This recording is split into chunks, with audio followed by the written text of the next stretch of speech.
মালদ্বীপের রাজধানী মালেতে মুখোমুখি দক্ষিণ এশিয়ার দুই পরাশক্তি। মাঠের লড়াই শুরুর আগেই বারুদ জমছিল ফুটবল অনুরাগীদের মনে।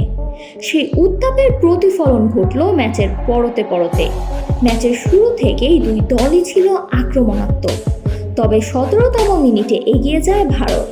কর্নার থেকে উড়ে আসা বলে বিশাল যাদবের নিখুঁত হেডে স্তব্ধ হয়ে যায় বাংলাদেশের রক্ষণভাগ। ১-০ গোলে পিছিয়ে পড়ে চাপে পড়ে মার্ক কক্সের শিষ্যরা। গোল হজম করে দমে না গিয়ে লড়াই চালিয়ে যায় বাংলাদেশ। প্রথমার্ধের ইনজুরি টাইমে কাঙ্ক্ষিত সেই মুহূর্ত, রোনান সুলিভানের কর্নার থেকে জটলার মধ্যে বল পান বদলি হিসেবে না। রোনান সুলিভানের কর্নার থেকে জটলার মধ্যে বল পান বদলি হিসেবে নামা আব্দুল রিয়াদ ফাহিম। চোখ ধাঁধানো এক বলিতে বল জালে জড়িয়ে সমতা ফেরান তিনি। উল্লাসে ফেটে পড়ে লাল সবুজের ডাগ আউট। টান টান উত্তেজনার এই ম্যাচে উত্তাপ ছড়ায় টাচ লাইনেও।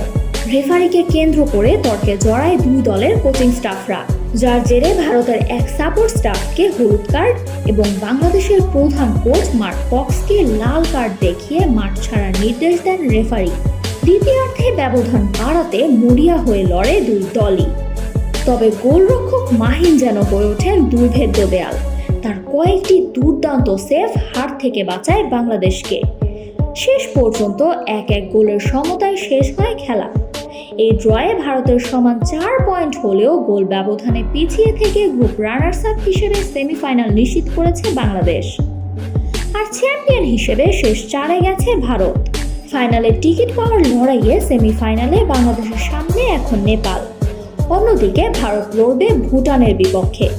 কোচ মার্ক কক্সকে ছাড়াই সেমিফাইনালের গুরুত্বপূর্ণ লড়াইয়ে নামতে হবে বাংলাদেশকে।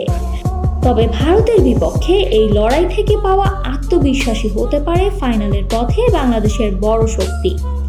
Samantha, beyond border sports. আরও আপডেট পেতে সাবস্ক্রাইব করুন আমাদের ইউটিউব চ্যানেল এবং ক্লিক করুন বেল আইকন। ফলো করুন টিকটক ও ফেসবুক পেজে।